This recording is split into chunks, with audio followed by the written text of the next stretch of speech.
파출소에요. 전화 한 통이 걸려옵니다.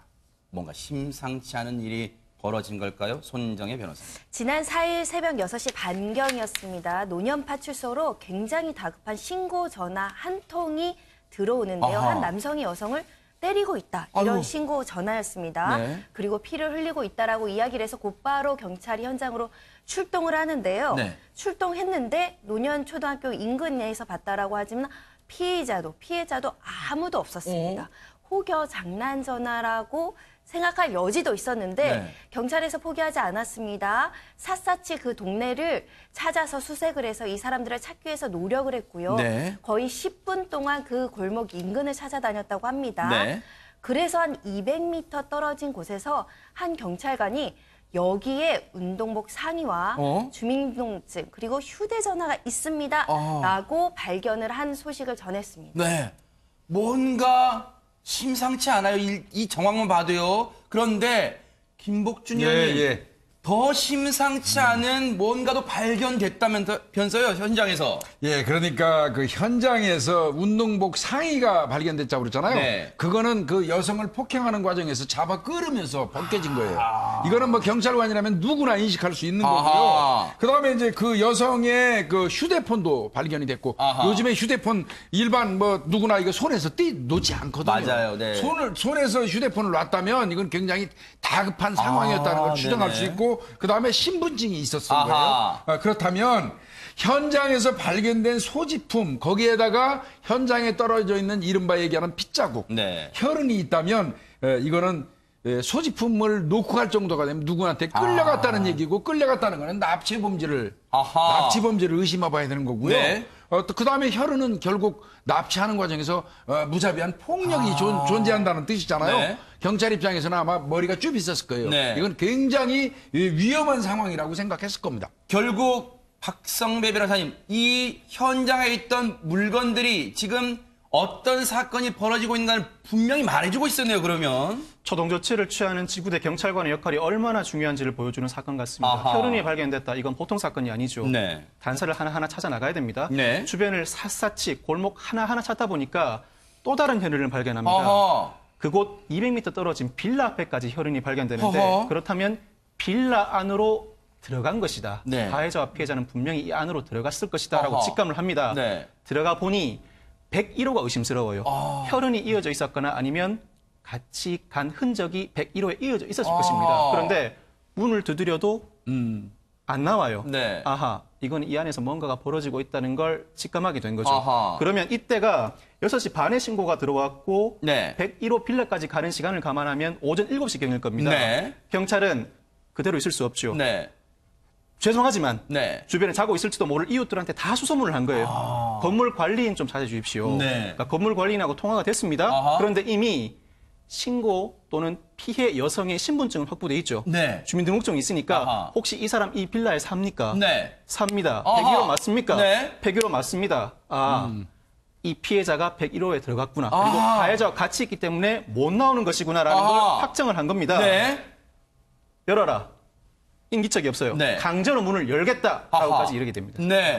강제로 문을 열겠다는 경찰의 마지막 최후 통첩에 그제서야 문이 열렸다고 하는데 빌라까지요. 주변에서 한 200m 떨어진 주차장부터 빌라까지 혈흔이 이어졌다면 이 피해 정도가 어마어마한 거 아니에요, 지금? 그렇죠. 출혈이 상당히 심했다는 걸 인식할 수 있는 거고요. 아마 이제 그 과정에서 억지로 끌려가는 과정이기 때문에 아마 경찰들은 굉장히 민감하게 보거든요. 저게 세면도로, 아스팔트 도로인지 몰라도 끌려가는 과정에서 그래도 끌린 자국은 찾을 수 있어요. 여러 가지를 이제 아마 보면서 쫓아갔을 거예요. 그래서 결국 101호 앞에 다다른 것 같고요. 쭉 따라간 거죠. 그러니까 결국은 이거는 포기 안 하고 정말 열심히 잘한 겁니다. 그러니까요. 그 짧은 시간에 101호의 거주자가 누구인지 확인 작업까지 했던 경찰의 순발력도 대단했던 것 같습니다. 그런데 손정혜 변호사님, 문이 열렸을 때 대체 그러면 그 안에서 101호 안에서 대체 무슨 일이 벌어지고 있던 겁니까? 그러니까 강제 개방을 경고해도 문이 안 열리는데 순식간에 후다다닥 하면서 문이 열렸다는 겁니다. 왜냐하면 경찰이 들이닥치니까 남자친구가 순간 당황한 사이가 있었는데 이때 피해자가 후다닥 달려서 문을 열었는데 문을 열고 본 피해자의 모습은 처참했습니다. 왜요? 얼굴이 완전히 피범벅된 상태였다라고 하고요. 네. 옷도 제대로 입지 못해서 속옷만 입은 상태였다라고 하는데 네. 실제로 눈수위, 뼈, 꽃뼈 다 네. 골절된 상태였다고 합니다. 굉장히 그 출혈이 있었던 것으로 추정이 되는데 네. 더 심각한 건 그 네. 현장에서 남자친구는 부엌칼, 흉기를 들고 있었다고 합니다. 다 죽이겠다라고 살해를 위협하는 그 순간에 이렇게 경찰이 그 들이닥치면서 위기를 모면할 수 있었습니다. 그러니까요. 진짜 만약에 경찰이 이건 진짜. 초동 대처를 늦게 했다면 유인경 기자님 그 여성 어떻게 됐을 장담 못해요 진짜. 근데 뭐 이런 사건이 나면 꼭 제목이 데이트 폭력으로 합니다. 이건 데이트 폭력이 아니라 살인 미수죠. 살인 미수죠. 19살입니다. 그 여성은. 남성은 25살이고요. 어떤 다툼이 있었는지 모르겠지만 대낮부터 이렇게 만취했다고 얘기를 하는데 네. 이 사건을 보고 아까 정말 살해를 당할 수도 있는 상황에 경찰이 너무나 이 대처를 잘해줬는데요. 네. 많은 분들이 이런 얘기를 하더라고요. 학생들에게 국영수 가르치면 뭐하냐.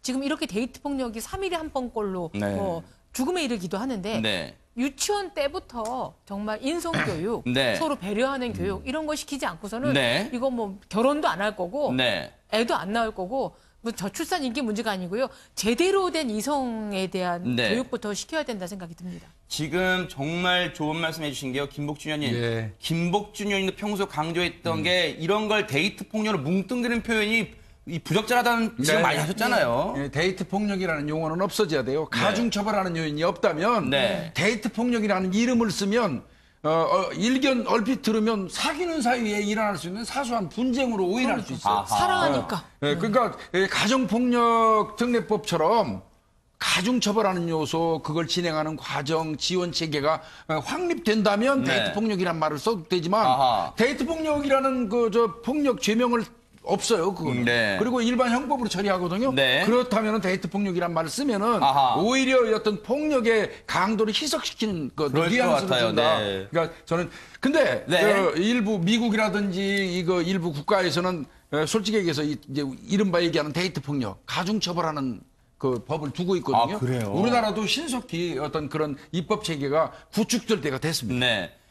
정말로 경찰의 이 현장에서의 초동 대처 그리고 집요함, 끈질김이 없었다면요. 정말로 이 여성 더 정말로 위험한 순간에 빠졌을 수도 있어요. 박성배 변호사님, 이 남성의 죄질 누가 봐도 악랄하고 무겁게 다뤄야 될 것 같습니다. 언론에는 폭행 등으로 입건했다고 하는데 구체적인 죄명은 좀 더 달리 취급해야 될 겁니다. 아하. 앞으로도 그렇게 수사가 진행될 거고 네네. 상처 정도로 봤을 때는 단순 폭행이 아니라 상해로 보여지고 폭행을 가하는 과정에서 흉기를 사용했다고 하면 특수 상해가 될 거고요. 어허. 또 흉기를 들고 살해 위협을 했다고 하면 또 네. 특수 협박이 되는 거죠. 네. 또 혹시나 이번 한 번이 아니라 네. 그 이전부터 그 정도는 경하다고 하더라도 네. 이런 행동이 반복됐다면 상습성을 적용을 해야 될 거고요. 네. 그 경우에 따라서는 사안을 구체적으로 면밀히 따져보고 네. 살인미수 적용 가능성도 열어둬야 된다고 아하. 봅니다. 그리고 술에 취했다고 하지만 범행이 장소를 옮겨가면서 상당 시간 지속됐기 때문에 심신미약 강경 가능성은 지극히 낮다고 보여집니다. 네.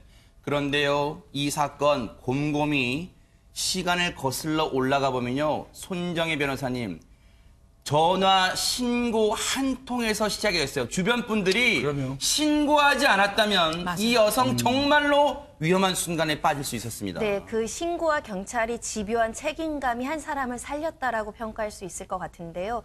무신고 아마도 누군가 신고하겠지라고 아무도 신고하지 않았더라면 그 여성은 그 빌라 101호 안에서 어떤 상황에 그러네요, 처해졌을지 진짜. 12시간, 24시간 동안 감금된 상태에서 지속적인 폭력에 노출되거나 그러니까요. 끔찍한 결과를 맞이했을 수도 있습니다. 네. 우리 시민들이 신고 정신을 네. 가져야 된다는 게 이런 사건에서 또 보이는 맞아요. 것이고요. 경찰이 네. 200m 떨어진 곳에서 소지품을 했다는 것은요. 그 짧은 시간에 정말 정신없이 찾았다는 겁니다. 네. 그 노력도 박수를 드리고 싶습니다. 네.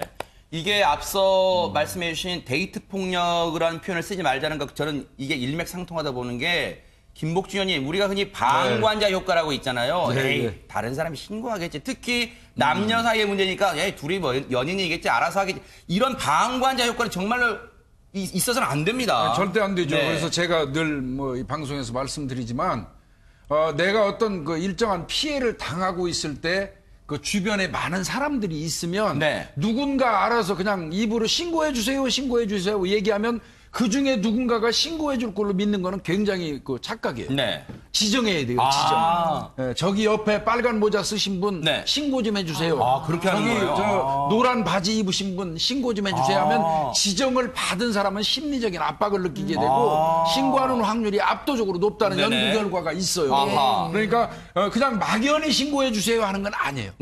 네. 꼭 지정해야 됩니다. 네. 정말로 끔찍한 사건요. 이 법에 단죄가 있기를 또 뉴스파이터 눈 부릅뜨고 지켜보도록 하겠습니다.